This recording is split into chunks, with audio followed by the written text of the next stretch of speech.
ഈ പുഴയും കടന്ന സീരിയലിന്റെ ലേറ്റസ്റ്റ് എപ്പിസോഡ് റിവ്യൂ ആണ് പറയുന്നത്.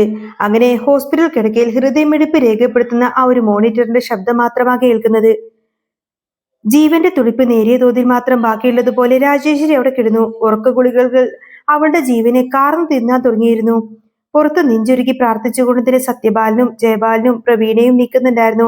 അവരുടെ എല്ലാവരുടെയും കണ്ണിൽ നിവിനോടുള്ള ദേഷ്യം കുറ്റപ്പെടുത്തലും മാത്രമായിരുന്നു. രാജേശ്വരിയുടെ ഈ ഒരു അവസ്ഥക്ക് നിവിൻ മാത്രമാണ് കാരണം എന്നാണ് അവന്റെയൊക്കെ ഭാവം. പതുക്കെ വളരെ പതുക്കെ രാജേശ്വരി കണ്ണു തുറന്നു. അവ്യക്തമായ കാഴ്ചക്കിടയിൽ അവൾ തന്റെ മകനെ തിരിഞ്ഞു. നിവിൻ വിറക്കുന്ന കാലോടെ അമ്മയുടെ അടുത്തേക്ക് ചെന്നു. അവന്റെ കണ്ണുകൾ നിറഞ്ഞൊഴുകുന്നുണ്ടായിരുന്നു. അവശതയോടെ രാജേശ്വരി അവരുടെ കൈകൾ ഇങ്ങനെ മുറുകെ പിടിച്ചു.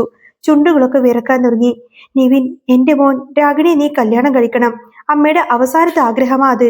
നീ സമ്മതിച്ചില്ലെങ്കിൽ അമ്മ. വാക്കുകൾ മുഴുമിപ്പിക്കാനാവാതെ അവർ അങ്ങ് കിതച്ചു. നിവിന്റെ നെഞ്ചിലൂടെ ഒരു മിന്നലങ്ങ് കടന്നുപോയി.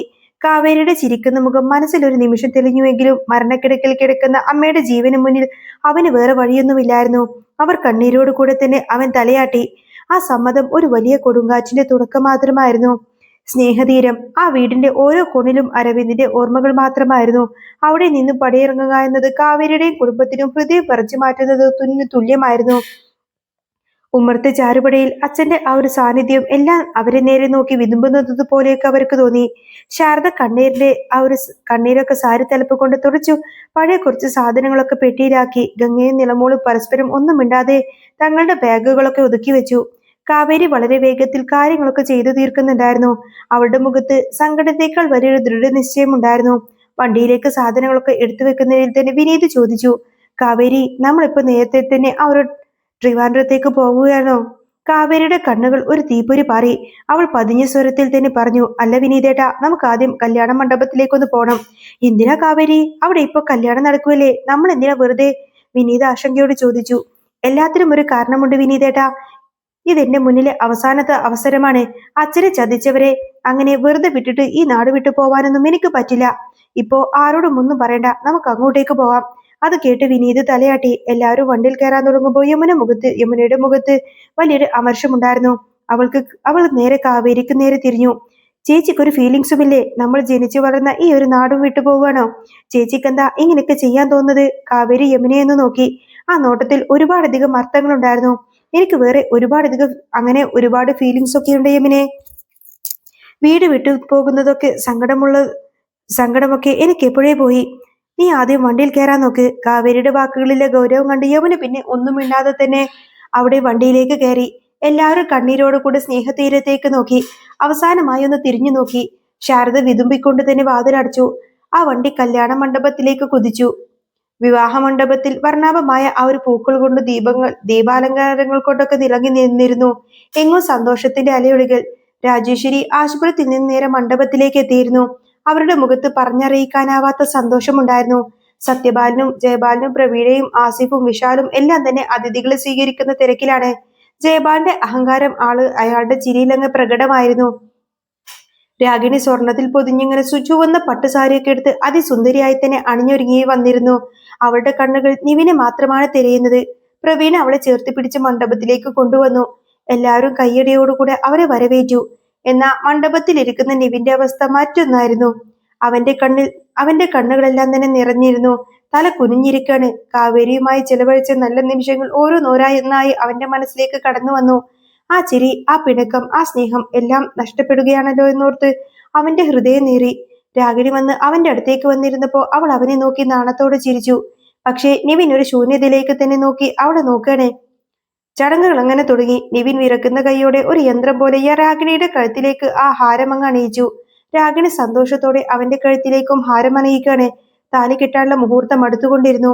പെട്ടെന്നാണ് മണ്ഡപത്തിന്റെ ഗേറ്റിലേക്ക് ആ ഒരു വണ്ടി വന്ന് നിൽക്കുന്നത്. കാവേരിയുടെ മുൻവാതിലങ്ങ് തുറന്നു പുറത്തേക്ക് വന്നു കാവേരി. അവളുടെ പിന്നാലെ ശാരദയും വിനീതും ഗംഗയും യമുനയും രാധമ്മയും അങ്ങനെ നിലമോളും ഇറങ്ങി. കാവേരിയുടെ നടപ്പിൽ ഒരു പോരാളിയുടെ വീര്യമുണ്ടായിരുന്നു. കാവേരി, നമ്മൾ എന്തിനാ ഇപ്പൊ ഇങ്ങോട്ടേക്ക് വന്നത്? ശാരദ ഭയത്തോടെ ചോദിച്ചു. നിങ്ങൾ എല്ലാവരും എന്റെ കൂടെ വായോ, കാവേരി തീർത്തും പറഞ്ഞു. എന്തിനാടി ഇങ്ങോട്ടേക്ക് വന്നത്? ഇവിടെ കല്യാണം നടക്കുമല്ലേ, നമ്മളായിട്ട് എന്തിനാ അങ്ങനെ കുഴപ്പമുണ്ടാക്കുന്നത്? ഗംഗയും അവളെ തടയാൻ ശ്രമിച്ചു. കാവേരി പെട്ടെന്ന് തന്നെ തിരിഞ്ഞു നിന്നു. അവളുടെ കണ്ണിൽ തീ പാറുന്നത് പോലെ തോന്നി. അവിടെ എന്തു വേണമെങ്കിലും നടക്കട്ടെ അമ്മേ. എന്റെ അച്ഛനെ ചതിച്ചവനെ തോൽക്കാനൊന്നും ഞാൻ സമ്മതിക്കില്ല. അച്ഛന് വേണ്ടിയിട്ടുള്ള ഈ ഒരു പോരാട്ടത്തിൽ ഞാൻ ഇവിടെ മരിച്ചു വീണാൽ ഞാൻ പിന്മാറില്ല. കാവേരിയുടെ ആ വാക്കുകൾ അവരുടെ എല്ലാവരുടെയും നെഞ്ചിലങ്ങ് തറച്ചു കയറി. വിനീത് മുന്നോട്ട് വന്നു. ഗംഗേ വാ, നമുക്ക് കാവേരിയുടെ ഒപ്പം തന്നെ പോവാം. വിനീതും ഗംഗയും അവൾക്ക് പിന്നിലായി തന്നെ നടന്നു. രാധമ്മ കാവേരിയുടെ കൈകളിൽ ഇങ്ങനെ മുറുകെ പിടിച്ചു. കാണിച്ചു കൊടുക്കുമോളെ. കണ്ണൂർക്കാർ അരവിന്ദന്റെ മക്കളുടെ കരുത്ത് എന്താണെന്ന് ആ ചതിയന്മാർക്ക് നീ അങ്ങ് കാണിച്ചു കൊടുക്ക്. ചെല്ലി നീ. ആ വാക്കുകൾ കാവേരിക്ക് 100,000 ആനകളുടെ ബലം നൽകി. അവൾ വേഗം തന്നെ മണ്ഡപത്തിലേക്ക് നടന്നു. ഇതേ സമയം മണ്ഡപത്തിൽ നിവിൻ താലിയെടുത്ത് രാഗിണിയുടെ കഴുത്തിലേക്ക് ഇങ്ങനെ കെട്ടാൻ വേണ്ടി കൈകൾ ഇങ്ങനെ ഉയർത്തിപ്പിടിച്ചിരുന്നു. എല്ലാവരും ശ്വാസം അടക്കി പിടിച്ച് ആ നിമിഷത്തിനായി കാത്തിരുന്നു. ജയബാല! ഒരു ഇടിമുഴക്കം പോലെ കാവേരിയുടെ ശബ്ദം മണ്ഡപത്തിലാകെ മുഴങ്ങി. എല്ലാവരും ഞെട്ടിത്തിരിഞ്ഞ് എല്ലാവരും ഞെട്ടിത്തിരിഞ്ഞു നോക്കുന്ന സമയത്ത് തന്നെ നിവിന്റെ കൈകൾ പാതി വഴിയിൽ അങ്ങ് നിശ്ചലമായി. അവന്റെ കണ്ണുകളിൽ ഒരു നേരിയ ആശ്വാസം മിന്നിമിറഞ്ഞു. കാവേരിയും കുടുംബവും പകയോടുകൂടെ മുന്നോട്ട് വരികയാണ്. ജയപാലിന്റെ മുഖത്ത് ചിരി അങ്ങ് മാഞ്ഞു. അയാൾ അഹങ്കാരത്തോടു കൂടി താഴേക്ക് ഇറങ്ങി വന്നു. എന്താടി, കല്യാണം നടക്കാതിരിക്കാൻ വേണ്ടിയിട്ട് പ്രശ്നമുണ്ടാക്കാൻ വേണ്ടി വന്നേക്കുവാണോ നീ? ജയപാലൻ പുച്ഛത്തോട് ചോദിച്ചു. കാവേരി ഒട്ടും തന്നെ കൂസലില്ലാതെ അയാളുടെ കണ്ണുകളിലേക്ക് നോക്കി. എന്നെ കണ്ട ഉടനെ ജയപാലൻ എന്തിനാ ഞെട്ടിയത്? മേടയിൽ നിന്നും താഴേക്ക് ഇറങ്ങിയല്ലോ, കല്യാണം നടത്തുന്നില്ലേ? ജയപാലൻ ഉച്ചത്തിലങ്ങ് ചിരിച്ചു. നീ എന്തിനാ ഇങ്ങോട്ടേക്ക് വന്നത്, അത് പറ. പ്രവീണ ഓടി വന്നു. ജയപാലേട്ട, താലി കെട്ടുന്ന സമയ, ഇവളോട് സംസാരിക്കാൻ നിൽക്കണ്ട, ഇങ്ങോട്ടേക്ക് വായോ. ജയപാലൻ കാവേരിയൊന്ന് നോക്കി പുച്ഛിച്ച് ചിരിച്ചുകൊണ്ട് തന്നെ തടയാൻ തുടങ്ങി. അന്നേരം മിസ്റ്റർ ജയപാലൻ, പുതിയൊരു ശബ്ദം കേട്ട് എല്ലാവരും വീണ്ടും അങ്ങ് ഞെട്ടി. ഗേറ്റിലൂടെ പോലീസ് യൂണിഫോമിൽ ഇൻസ്പെക്ടർ ചാരുലതയും കുറച്ച് കോൺസ്റ്റബിൾമാരും നടന്നു വന്നു. ജയപാലന്റെ നെഞ്ചെടുപ്പ് കൂടി. ചാരുലത നേരെ ജയപാലന്റെ മുന്നിൽ ഇങ്ങനെ വന്നു നിന്നു. Mister Jayapalan, you are under arrest. മണ്ഡപത്തിലാകെ ഒരു ശ്മശാന മൂകത പരന്നു. രാജേശ്വരി സത്യപാലനും എന്ത് ചെയ്യണമെന്നറിയാതെ നിൽക്കണേ. കാവേരിയുടെ ചുണ്ടിൽ ഒരു വിജയച്ചിരി വിടർന്നു. ജയപാലൻ ആ ഒരു പതർച്ചയെല്ലാം മറച്ചു വെച്ച് ചോദിച്ചു. എന്താ മാഡം, എന്നെ അറസ്റ്റ് ചെയ്യാൻ വേണ്ടി വന്നതാണോ? അതിന് നിങ്ങൾക്ക് കഴിയോ? ചാരുലത തന്റെ കയ്യിലിരുന്ന ആ ഒരു അറസ്റ്റ് വാറന്റ് അയാളുടെ മുഖത്തേക്ക് നീട്ടി. വാറന്റുമായിട്ടാണ് ഞാൻ വന്നിരിക്കുന്നത്. മര്യാദക്ക് കൂടെ വന്നാൽ നിങ്ങൾക്ക് കൊള്ളാം, ഇല്ലെങ്കിൽ എനിക്ക് നിങ്ങളെ ബലം പ്രയോഗിച്ച് കൊണ്ടുവരേണ്ടി വരും. സത്യപാലൻ ഇടപെട്ടു. എന്ത് കംപ്ലൈന്റ്? കല്യാണം നടക്കുന്ന സമയത്ത് വന്ന് വെറുതെ അറസ്റ്റ് ചെയ്യുമെന്നൊക്കെ പറഞ്ഞ? സർ, കാവേരി തന്ന കംപ്ലൈന്റ് അനുസരിച്ചാ ഞങ്ങൾ വന്നിരിക്കുന്നത്, ചാരുലത വ്യക്തമാക്കി. ജയപാലൻ കാവേരി നോക്കി ചിരിച്ചു. മാഡം, ഇവൾ ഈ വാലും തുമ്പുമില്ലാതെ പരാതി തരുന്നല്ലേ, അത് വിശ്വസിച്ചാണോ നിങ്ങൾ ഇങ്ങോട്ടേക്ക് വന്നത്? ഇതിനു മുൻപും ഇവൾ എന്റെ പേരിൽ കംപ്ലൈന്റ് തന്നതാ. അന്നെന്താ ഉണ്ടായത്? ചാരുലത ചൂടായി. അറസ്റ്റ് വാറന്റുമായിട്ടാണ് വന്നേക്കുന്നതെന്ന് ഞാൻ പറഞ്ഞല്ലോ, ആവശ്യമില്ലാത്ത സംസാരിക്കേണ്ട കാര്യമൊന്നുമില്ല. ശരി, എന്റെ പേരിലുള്ള കംപ്ലൈന്റ് എന്താണെന്നൊന്ന് പറ. ജയപാലൻ തർക്കിച്ചു. ഇവരുടെ അച്ഛൻ അരവിന്ദിന്റെ സ്വത്ത് നിങ്ങൾ ചതിച്ച് നിങ്ങളുടെ പേരിലാക്കി എഴുതി വെച്ച് വാങ്ങിച്ചു എന്നാണ് പരാതി, ചാരുലത പറഞ്ഞു. ജയപാലൻ വീണ്ടും അഹങ്കാരത്തോടെ ചിരിച്ചു. അതിൽ തെളിവ് വല്ലതും ഉണ്ടോ? തെളിവുണ്ടെങ്കിൽ കാണിക്കുക കാവേരി. നിന്റെ കൈ തെളിവുണ്ടോ? കാവേരി മുന്നോട്ട് വന്നു ഗാംഭീര്യത്തോടു കൂടെ പറഞ്ഞു. ഉണ്ട് ജയപാല. കാവേരി പുറകിലേക്ക് നോക്കിയപ്പോൾ ഗേറ്റിലൂടെ 2 പേര് അങ്ങോട്ടേക്ക് നടന്നു വന്നു. ശിവരാമനും ബാങ്ക് മാനേജർ ജേക്കബും. അന്ന് പോലീസ് സ്റ്റേഷനിലേക്ക് പോവാതിരിക്കാൻ വേണ്ടി ജയപാലൻ ഗുണ്ടകളെ വിട്ട് ജേക്കബിനെ അപകടപ്പെടുത്തുകയായിരുന്നു. അയാളുടെ ഒരു കൈ ഇങ്ങനെ പ്ലാസ്റ്റർ ഇട്ടിരിക്കുകയാണ്. അവരെ കണ്ടപ്പോൾ ജയപാലന്റെ മുഖം അങ്ങ് വിളറി വെളുത്തു. മാഡം, ഇവൻ എന്റെ തോട്ടക്കാരനാ. ഇവൻ എന്തു പറയാനാ? ഇവൻ എന്റെ മോളുടെ കല്യാണം കൂടാൻ വേണ്ടി വന്നതാ, ജയപാലൻ പരിഭ്രമത്തോട് പറഞ്ഞു. കാവേരി മുന്നോട്ടിറങ്ങി നിന്നു. പേടിക്കാത്ത ജയപാല, ശിവരാമേട്ടൻ പോലീസ് സ്റ്റേഷനിൽ വന്ന് എല്ലാം തുറന്നു പറഞ്ഞു കഴിഞ്ഞു. പിന്നെ ഇതാരാണെന്ന് നിനക്കറിയാമല്ലോ, എന്റെ അച്ഛന്റെ അക്കൗണ്ടിലുണ്ടായിരുന്ന ബാങ്ക് മാനേജർ ജേക്കബ് സാറ്. എത്ര പണം വന്നു, എത്ര പണം പോയി എന്ന്, നിങ്ങൾ എങ്ങനെയൊക്കെ മാറ്റിമറിച്ചു എന്നും എല്ലാം സാറ് റിട്ടേൺ ആയിട്ട് തന്നെ എഴുതി കൊടുത്തിട്ടുണ്ട്. ഇത്തവണ നീ പെട്ടു ജയപാല. ഇത്രയും ഫ്രോഡ് പരിപാടികൾ ചെയ്തിട്ട് ഗമയിൽ ഇങ്ങനെ കല്യാണം നടത്തുകയല്ലേ മകളുടെ. നിന്റെ ഈ കല്യാണം ഒരിക്കലും നടക്കില്ല, വിനീതി ചിരിച്ചുകൊണ്ട് തന്നെ പറഞ്ഞു. സൂപ്പർ കാവേരി. ജയപാലൻ ദേഷ്യം നിയന്ത്രിക്കാനാവാതെ ശിവരാമന്റെ അടുത്തേക്ക് ചെന്നു. ശിവരാമ, നീ എന്തൊക്കെയായി പറയുന്നത്? നീ എന്റെ ആളല്ലേടാ. കല്യാണത്തിന് നിന്നെ കണ്ടില്ലല്ലോ എന്ന് കരുതിട്ട് ഞാൻ നിന്നെ അന്വേഷിക്കുമായിരുന്നു. ശിവരാമൻ അയാളെ പുച്ഛത്തോടെ നോക്കി. ആര്? നിങ്ങളോ? എന്നെ നിങ്ങൾ കല്യാണത്തിന് ക്ഷണിച്ചിട്ട് പോലുമില്ല. രാവിലെ വരെ പണിയെല്ലാം ചെയ്തു തീർത്തു കഴിഞ്ഞാൽ ഞാൻ ഇവിടെ ഉണ്ടായിരുന്നു.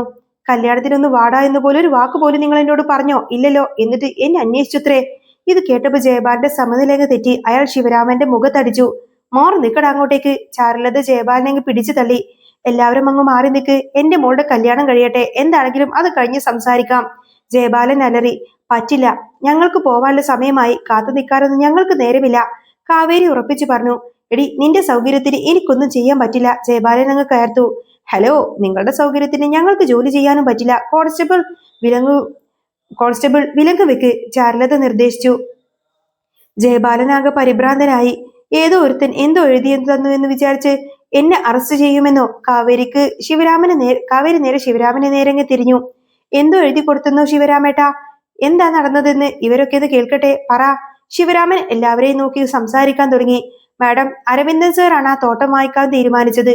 അരവിന്ദൻ സർ ഈ ജയപാലിനെ വിശ്വസിച്ച് പണം അയച്ചു കൊടുക്കുകയും ചെയ്തു. ഇതെല്ലാം ഇതെല്ലാം എനിക്ക് നേരിട്ടറിയാവുന്ന കാര്യമാണ്. അരവിന്ദ് സർ ഗൾഫിൽ നിന്ന് നാട്ടിലേക്ക് വരുന്നതിന് 3 ദിവസം മുമ്പ് തന്നെ അയാൾ തോട്ടം സ്വന്തം പേരിലേക്ക് അങ്ങ് മാറ്റി എഴുതി. ഇത് കേട്ട് രാജേശ്വരിയും സത്യപാലനും എല്ലാവരും അങ്ങ് ഞെട്ടിത്തെറിച്ചു പോവാണ്. തങ്ങൾ ഇത്രയും കാലം വിശ്വസിച്ചിരുന്ന മനുഷ്യൻ ഇത്ര വലിയൊരു ചതിയനാണോ എന്ന് പോലും അവർക്ക് വിശ്വസിക്കാനായില്ല. ശിവരാമൻ തുടർന്നു. അരവിന്ദൻ സർ അന്ന് നാട്ടിൽ വന്ന് തോട്ടം രജിസ്റ്റർ ചെയ്യാമെന്ന് പറഞ്ഞപ്പോ ഇയാൾ ഓരോ കള്ളങ്ങളൊക്കെ പറഞ്ഞ് സാറിനെ വിശ്വസിപ്പിക്കാൻ നോക്കി. ജീവന് തുല്യ സ്നേഹിച്ച കൂട്ടുകാരൻ തന്നെ ചതിച്ചു എന്നറിയുമ്പോൾ അരവിന്ദൻ സാറിന് താങ്ങാൻ പറ്റിയില്ല. വർഷങ്ങളോളം ഗൾഫിൽ കിടന്ന് കഷ്ടപ്പെട്ടുണ്ടാക്കിയ പണം നഷ്ടപ്പെട്ടത് മറ്റൊരു സങ്കടം. ആ നെഞ്ചു പൊട്ടിയിട്ട സാറിന്റെ ജീവൻ എടുത്തത്. ഇത് കേട്ടപ്പോൾ ശാരദയുടെ നിയന്ത്രണം വിട്ടു. അവർ ആർത്തുളിച്ചുകൊണ്ട് തന്നെ ഓടി വന്ന് ജയപാലിന്റെ ഷർട്ടിനങ്ങ് കുത്തി പിടിച്ചു. ചതിയ, നിനക്ക് നല്ലത് വരുമോടാ? എന്റെ ഭർത്താവിന്റെ പണം ചതിയിലൂടെ സ്വന്തമാക്കിയിട്ട് നീ ഇവിടെ കല്യാണം നടത്തുവാണോ? ഈ കല്യാണം നടക്കുമോടാ? പറയടാ. ശാരദ അയാളെ പിടിച്ചങ്ങ് കുലുക്കി. പ്രവീണ ഓടി വന്ന് ശാരദയുടെ കൈകളങ്ങ് തട്ടി മാറ്റിയോട്. കൈ എടുക്കടി, നീ എന്താ വിചാരിച്ചത്? നീ ആരുടെ ദേഹത്തായി കൈ വെക്കുന്നത്? കല്യാണം നടക്കുന്നിടത്ത് വന്നിട്ട് അനാവശ്യം കാണിക്കാണോ? അനാവശ്യം പറയരുത് നീ. ശാരദ പൊട്ടിക്കരഞ്ഞുകൊണ്ട് പറഞ്ഞു. എന്റെ ഭർത്താവിനെ കൊന്ന് സ്വത്തല്ല സ്വന്തമാക്കിയിട്ടിപ്പോ ദേഷ്യം സ്വന്തമാക്കിയപ്പോഴില്ലാത്ത ദേഷ്യം ഇപ്പോഴാണ് നിനക്ക് വരുന്നത്? ഒറ്റൊരുത്തൻ ഇനി ഇവിടെ നിൽക്കരുത്, ഇറങ്ങിപ്പോണം എല്ലാവരും. ജയപാലൻ അലറി. കാവേരി വിരൽ ചൂണ്ടിക്കൊണ്ട് മുന്നോട്ട് വന്നു. ഞങ്ങളല്ല ജയപാല പോവേണ്ടത്, നീയാ പോവേണ്ടത് ജയിലിലേക്ക്. ഞങ്ങളുടെ അച്ഛന്റെ സ്വത്ത് തിരിച്ചു കിട്ടാതെ ഞങ്ങൾ ഇവിടെ നിന്നും ഒരു ഇഞ്ച് പോലും മാറില്ല. ചാരുലത ജയപാലിന് നേരെ തിരിഞ്ഞു. ദേ നോക്ക് ജയപാല, ഇനി നിന്റെ മുന്നിൽ രണ്ട് വഴി മാത്രമേ ഉള്ളൂ. ആ തോട്ടത്തിന് ഇവരുടെ അച്ഛൻ എത്ര പണമാണോ കൊടുത്തത് അത് പലിശ സഹിതം തന്നെ നീ ഇപ്പൊ തന്നെ ഇവർക്ക് തിരിച്ചു കൊടുക്കണം. അതും ഇപ്പോ, ഇവിടെ വെച്ച്. ഇല്ലെങ്കിൽ പിന്നെ ഇപ്പൊ തന്നെ നിന്നെ ഞാൻ അറസ്റ്റ് ചെയ്ത് കൊണ്ടുപോകും. കാവേരി ഉടനെ തന്നെ പറഞ്ഞു. എനിക്ക് പണമൊന്നും വേണ്ട മേഡം, എനിക്ക് ഞങ്ങളുടെ തോട്ടം തിരിച്ചു തന്നാ മതി. അന്നേരം ഗംഗ കാവേരിയുടെ കൈ പിടിച്ചു. കാവേരി, നമ്മൾ ഈ നാട് വിട്ടു പോവുക. ഇനി ഈ തോട്ടം നമുക്ക് കിട്ടിയിട്ട് എന്ത് ചെയ്യാനാ? അച്ഛന്റെ പണം തിരികെ കിട്ടുകയാണെങ്കിൽ അത് മതി. നിലമോളുടെ ഓപ്പറേഷൻ നടത്തണം, അതാ ഇപ്പൊ പ്രധാനം. കാവേരി പല്ലിറുമ്മിക്കൊണ്ട് നിന്നു. അന്നേരം കല്യാണത്തിന് വന്നിരുന്ന ഒരാൾ രാജേശ്വരിയോട് ചോദിച്ചു. രാജി, നിങ്ങൾക്ക് ഒരേ ഒരു മകനല്ലേ ഉള്ളൂ? ഒരു നല്ല കുടുംബത്തിൽ നിന്നും ഒരു പെണ്ണിനെ കെട്ടിക്കൂടായിരുന്നോ നിങ്ങൾക്ക്? ഇങ്ങനത്തെ ചതിയന്മാരുടെ വീട്ടിൽ നിന്നാണോ നിങ്ങൾ പെണ്ണെടുക്കുന്നത്? ഇത് കേട്ട് സത്യവാരൻ ആകെ നാണം കെട്ട് തല കുനിച്ചു. യമുന ഓടിച്ചെന്ന് നിവിന്റെ ഷർട്ടിനങ്ങ് കുത്തിരി പിടിക്കാണ്. എന്തിനാ നിവിനേട്ടാ ഞങ്ങളെയൊക്കെ ചതിച്ചത്? എല്ലാരും കൂടി യമുന അങ്ങ് പിടിച്ചു മാറ്റിയാണ്. സത്യപാലൻ നിവിന്റെ മുന്നിലേക്കകം കയറി നിന്നു. മാറി നിൽക്ക് അങ്ങോട്ടേക്ക്. രാഗിണി കരഞ്ഞുകൊണ്ട് ചോദിച്ചു. എന്താ അച്ഛാ, എന്താ ഇവിടെ നടക്കുന്നത്? ഓരോരുത്തരും വന്ന് പ്രശ്നമുണ്ടാകുവാണല്ലോ. ജയപാലൻ അവളെ സമാധാനിപ്പിച്ചു. രാഗിണി, നീ മിണ്ടാതെ നിൽക്ക്. നീ ഒരു കല്യാണ പെണ്ണ? ചാരുലത വീണ്ടും ചോദിച്ചു. നിങ്ങൾ എന്താ തീരുമാനിച്ചിരിക്കുന്നത്? പണം തരുന്നോ അതോ സ്റ്റേഷനിലേക്ക് വരുന്നോ? കല്യാണം കഴിയട്ടെ മാഡം, അത് കഴിഞ്ഞാൽ ഉടനെ തന്നെ ഞാൻ സ്റ്റേഷനിലേക്ക് വരാം. ജയപാലൻ കെഞ്ചിക്കൊണ്ട് പറഞ്ഞു. നിങ്ങളുടെ ഇഷ്ടത്തിന് ജോലി ചെയ്യുന്ന ആളൊന്നല്ല ഞാന്. കോൺസ്റ്റബിൾ, അയാളെ വിലങ്ങ് വെക്കാൻ വേണ്ടിയിട്ട് വരികയാണ്. കോൺസ്റ്റബിൾ, അയാളെ വിലങ്ങ് വെക്ക്. പോലീസുകാർ ജയപാലിനെ പിടിച്ചു വലിക്കാൻ തുടങ്ങി. വിശാലും പ്രവീണയും രാഗിണിയുമെല്ലാം അലമുറയിട്ട് തന്നെ തടയാൻ ശ്രമിച്ചു. ഒരു മിനിറ്റ് മാഡം. ജയപാലൻ കാവേരിക്ക് നേരെ തിരിഞ്ഞു. സന്തോഷായില്ലേടി നിനക്ക് എന്നെ ഈ കോലത്തിലങ്ങ് കാണാൻ? നിനക്കിപ്പോ സന്തോഷായില്ലേ? ശാരദ മുന്നോട്ട് വന്നു. അരവിന്ദേട്ടൻ മരിച്ചപ്പോ നീ ഇതുപോലെ തന്നെ സന്തോഷിച്ചതല്ലേടാ? അദ്ദേഹത്തെ കൊന്നിട്ട് നീ ഇങ്ങനെയൊക്കെ അഭിനയിച്ചു, മഹാപാപി. വീടില്ലാതെ എന്റെ മക്കളെയും കൊണ്ട് ഞാൻ തെരുവിൽ നിന്നപ്പോ പോലും അരവിന്ദേട്ടന്റെ പണം മുഴുവൻ നീ ഇങ്ങനെ കയ്യിൽ വെച്ചോണ്ട് നീ ഞങ്ങളെ നോക്കി ചിരിക്കുമായിരുന്നില്ലേ? നിനക്കൊന്നും നീ ഒരിക്കലും ഗുണം പിരിക്കില്ലടാ. ശാരദയുടെ ശാപം കേട്ട് ജയപാലൻ ദേഷ്യത്തോടുകൂടെ തന്നെ അവളെ അടിക്കാൻ വേണ്ടിയിട്ട് കയ്യോങ്ങി. വിനീതും പോലീസുകാരും ചേർന്ന് അയാൾ അങ്ങ് തടഞ്ഞു. അച്ഛാ, പണം കൊടുക്കച്ചാ, പ്രശ്നമുണ്ടാക്കണ്ട. രാഗിണി പൊട്ടിക്കരഞ്ഞുകൊണ്ട് തന്നെ പറഞ്ഞു. ഗതികെട്ട് ജയപാലൻ പറഞ്ഞു. ശരി മാഡം, ഞാൻ പണം തരാം. അവരത് എത്രയാ കൊടുത്തെന്ന് വെച്ചാൽ ഞാൻ തരാം. 1 ഏക്കറിന് 5 ലക്ഷം രൂപ വെച്ച്. കാവേരി അങ്ങ് ഇടപെട്ടു. എന്ത് 5 ലക്ഷം? ആരെയാ നീ ഇങ്ങനെ വീണ്ടും ചതിക്കാൻ നോക്കുന്നത്? 1 ഏക്കറിന് 10 ലക്ഷം എന്റെ അച്ഛൻ എഴുതി അത് പറഞ്ഞിട്ടുണ്ട്. മൊത്തം 50 ലക്ഷം രൂപ രജിസ്റ്റർ ചെയ്യാൻ വേറെയും തുക വേറെയും വന്നിട്ടുണ്ട്. അതുമാത്രല്ല, ഗംഗേച്ചിയുടെ കല്യാണത്തിന് വേണ്ടിയിട്ട് ബാങ്കിൽ ഡെപ്പോസിറ്റ് ചെയ്ത പണവും തിരിച്ചു തരണം. 1 രൂപ പോലും കുറയാൻ ഞാൻ സമ്മതിക്കില്ല. ജയപാലൻ അങ്ങ് ഞെട്ടിപ്പോവാണ്. എത്രയും പെട്ടെന്ന് തന്നെ പണം കൊടുക്കുക എന്നത് അയാളെ സംബന്ധിച്ച് വലിയൊരു അടിയായിരുന്നു. പക്ഷേ ബാങ്ക് മാനേജർ ജേക്കബ് അവിടെ ഉണ്ടായിരുന്നതിനാൽ ചെക്ക് നൽകാൻ വേണ്ടി തീരുമാനമായി. ജയപാലൻ വിറക്കുന്ന കൈകളോട് ചെക്കിൽ അങ്ങ് ഒപ്പിട്ടു. ആ ചെക്ക് ചാരുലത ശാരദയുടെ കയ്യിലേക്ക് കൊടുത്തു. ശാരദ അത് ചെക്ക് നെഞ്ചോട് ചേർത്ത് പിടിച്ചങ്ങ് പൊട്ടിക്കരയാണ്. അരവിന്ദേട്ടൻ ഞങ്ങൾ വെറുതെ വിട്ടിട്ടല്ല പോയത്. ഒടുവിൽ ഞങ്ങൾക്ക് നീതി കിട്ടി. ഞങ്ങളുടെ ദൈവം ഞങ്ങളെ കൈവിട്ടിട്ടില്ല. ജയബാലൻ പല്ലിറുമി. ഇപ്പൊ സന്തോഷായില്ലേ? എന്റെ മോളുടെ കല്യാണം മുടക്കാൻ വേണ്ടിയിട്ടില്ലേ നിങ്ങൾ ഈ നാടകമെല്ലാം കളിച്ചത്? ഇനി ഇറങ്ങിപ്പോവാൻ നോക്ക്. ശാരദ കണ്ണീരോടുകൂടെ അയാളെ നോക്കി. ഞങ്ങൾക്ക് ആ ബുദ്ധിയൊന്നുമില്ല ജയബാല, നിങ്ങൾക്ക് ആ ബുദ്ധിയൊക്കെ ഉണ്ടല്ലോ. അരവിന്ദേട്ടൻ മരിച്ചത് ഗംഗയുടെ നിശ്ചയം മുടങ്ങിയപ്പോൾ നീ മല പോലെ നിന്നതല്ലേ? ഞങ്ങളുടെ പണം മുഴുവൻ കയ്യിൽ വെച്ചിട്ട് ഞങ്ങൾ കഷ്ടപ്പെടുന്നതൊക്കെ നീ കണ്ടു നിന്നവനല്ലേ? അരവിന്ദേട്ടനെ കൊന്നിട്ട് നിന്റെ മോളുടെ കല്യാണം ഗംഭീരമായി നടത്താൻ ശ്രമിച്ച അതെങ്ങനെ നടക്കാനാ? നീ മറ്റുള്ളവർക്ക് എന്താണോ കൊടുത്തത് അത് തന്നെ നിനക്ക് തിരിച്ചു കിട്ടും. ഞങ്ങളുടെ മക്കളുടെ കണ്ണീര് വീണ ഈ പണം വെച്ചിട്ട് നീ ഇങ്ങനെ നന്നായി ജീവിക്കാനാണ്? അമ്മേ വാ, നമുക്ക് പോവാം. ഇവിടെ ഇവന്റെ കാൽപ്പാട് പതിഞ്ഞ ഈ മണ്ണിൽ ഇനി നമുക്ക് നിൽക്കരുത്. കാവേരി ശാരദയുടെ കയ്യും പിടിച്ച് നടന്നു. അവരെല്ലാവരും തലയുയർത്തി പിടിച്ച് അവിടെ നിന്നും പോവാണ്. കാവേരിയും കുടുംബവും പോയതിനു ശേഷം മണ്ഡപത്തിൽ ഭയാനകമായ നിശബ്ദതയായിരുന്നു. പ്രവീണ പേടിയോടുകൂടി ജയബാലിനെ നോക്കി. ജയബാലേട്ടാ, ഈ കല്യാണം ഇനി നടക്കുവോ? ജയബാലൻ ദേഷ്യത്തോട് പറഞ്ഞു. ഇത് നടക്കാതെ എങ്ങനെയാടി? ഈ കല്യാണത്തിന് വേണ്ടിയിട്ടില്ലേ ഇത്രയും പണം ഞാൻ ഇപ്പൊ തന്നെ അവർക്ക് കൊടുത്തത്? ഇത് നടന്നേ പറ്റൂ. നിവിൻ ആ മണ്ഡപത്തിലേക്ക് ഇരിക്ക്. നിവിൻ തലയുയർത്തി അയാളെ നോക്കി. ഒരു മിനിറ്റ് അച്ഛാ, ഞാനിപ്പോ എന്താ ചെയ്യേണ്ടത്? ഞാൻ പോയിട്ട് രാഗിണിയുടെ കഴുത്തിൽ താലി കെട്ടാം. നിങ്ങൾ പറഞ്ഞതുപോലെ തന്നെ കാവേരി ഈ നാട് വിട്ടുപോയല്ലോ. നിങ്ങൾക്ക് നിങ്ങളെക്കുറിച്ച് മാത്രമല്ലേ ചിന്തയുള്ളൂ. ഞാൻ പോയി താലി കെട്ടാം. നിവിൻ വെറുപ്പോടുകൂടെ കല്യാണ മണ്ഡപത്തിലേക്ക് നടക്കാൻ തുടങ്ങിയപ്പോൾ ജയബാലൻ അവനെ പിടിച്ചങ്ങ് തടയാണ്. പെട്ടെന്ന് തന്നെ രാജേശ്വരി മുന്നോട്ട് വന്നു. ജയബാലന്റെ കൈകൾ അങ്ങ് തട്ടി മാറ്റി. ജയബാലേട്ടാ, അവന്റെ ദേഹത്തിന് നിങ്ങൾ കൈവെക്കണ്ട. നിങ്ങൾ എന്താ വിചാരിച്ചത്? നിങ്ങളുടെ വീട്ടിലെ പട്ടിയെ പോലെ തള്ളുന്നത് പോലെ തന്നെ എന്റെ മകനെ പിടിച്ചങ്ങ് തള്ളുന്നോ? മര്യാദക്ക് പെരുമാറണം. ജയബാലൻ അങ്ങ് ഞെട്ടാണ്. രാജി, എന്താ രാജി നീ ഇങ്ങനെയൊക്കെ സംസാരിക്കുന്നത്? സത്യബാലൻ രൂക്ഷമായി തന്നെ പറഞ്ഞു. ഓ, പണം പോയത് കൊണ്ടാണോ? സ്ത്രീധനത്തിൽ ഒരു കുറവും വരില്ല ജയബാല. ആർക്ക് വേണടാ നിന്റെയൊക്കെ സ്ത്രീധനം? സത്യബാലൻ അങ്ങ് പൊട്ടിത്തെറിച്ചു. നിങ്ങൾക്ക് എന്താ പണമില്ലേ? ഞങ്ങൾക്കും പണമുണ്ട്. ഞങ്ങൾക്കും പണമുണ്ട്, സ്വത്തുണ്ട്. നീ കാരണം ഞങ്ങൾ ബന്ധുക്കളുടെ മുന്നിൽ അങ്ങ് നാണം കെട്ടി നിൽക്കുവാണേ. ആ കുടുംബത്തിന്റെ സ്വത്ത് നീ ചതിച്ച് സ്വന്തമാക്കിയതാണെന്ന് എല്ലാവർക്കും മനസ്സിലായില്ലേ? അത് ന്യായമാണോ? എന്താ അളിയാ, പെട്ടെന്ന് നല്ലവനാകുവാണോ? ജയബാലൻ പരിഹസിച്ചു. അന്നേരം രാജേശ്വരി വിരൽ ചൂണ്ടി. എന്റെ ഭർത്താവ് നല്ലവനാ, ഞങ്ങളും നല്ലവരാ. ഞങ്ങളുടെ സ്വത്ത് ഞങ്ങൾ കഷ്ടപ്പെട്ട് സമ്പാദിച്ചതാ. നിന്നെ പോലെ ഇങ്ങനെ ചതിച്ചുണ്ടാക്കിയതൊന്നുമല്ല. രാഗിണിക്ക് സങ്കടം സഹിക്കാനായില്ല. അവൾ കരഞ്ഞുകൊണ്ട് പറഞ്ഞു. അച്ഛാ, എന്താ ഇവിടെ നടക്കുന്നത്? എനിക്കിത് വലിയ അപമാനമാണ്. അവനോട് അവിടെ ഇരിക്കാൻ പറ. രാജേശ്വരി തിരിഞ്ഞു നിന്നു. വായടക്കടി കല്യാണപ്പെണ്ണ് ഒതുക്കത്തിലിരിക്കാതെ ഒച്ച വെക്കുവാണോ? എന്റെ മകനെ എന്റെ കൺമുന്നിൽ വെച്ച് മര്യാദയില്ലാതെ സംസാരിക്കുന്നവളാണ് നീ. നാളെ കല്യാണം കഴിഞ്ഞാലും നീ ഇങ്ങനെ തന്നെയല്ലേ സംസാരിക്കുള്ളൂ? ജയബാലൻ കൂട്ടിച്ചേർത്തു. ഇത്രയൊക്കെ നടന്നിട്ടും ഇനി ഈ കല്യാണം നടന്നാൽ ശരിയാവില്ല. ആ കുടുംബത്തിന്റെ ശാപം ഞങ്ങളുടെ മകനു കൂടി വന്നു ചേരും. ജയബാലൻ വീണ്ടും ഭീഷണിയുടെ സ്വരത്തിൽ തന്നെ പറഞ്ഞു. ഈ കല്യാണം നടക്കാതെ ഇവിടെ നിന്നും പോയി കഴിഞ്ഞാൽ കൊന്നുകളയും നിന്നെ ഞാൻ. നീ എന്ത് ചെയ്യും ജയബാല? വിരട്ടുവാണോ? സത്യബാലൻ തിരിച്ചടിച്ചു. നിന്റെ നല്ല കാലം കഴിഞ്ഞു. കല്യാണ വീട്ടിൽ പോലീസ് വന്നു. ശാരദ ഇവിടെ വന്ന് ശപിച്ചു. ഇനി ഈ കല്യാണം നടന്നാൽ ഞങ്ങളുടെ മകനെ ഞങ്ങൾക്ക് തന്നെ കിണറ്റിലങ്ങ് തള്ളുന്നതിന് തുല്യമായിരിക്കും ഇത്. അവൻ എത്ര തവണ പറഞ്ഞതാ ഈ കല്യാണം വേണ്ട എന്ന്? അന്നൊന്നും ഞങ്ങളത് കേട്ടില്ല. തോട്ടത്തിന്റെ കാശ് വാങ്ങിച്ചു കൊണ്ടുപോയി അവളെ കെട്ടിക്കാനാണോ പ്ലാൻ എന്ന് നീ ചോദിച്ചില്ലേ?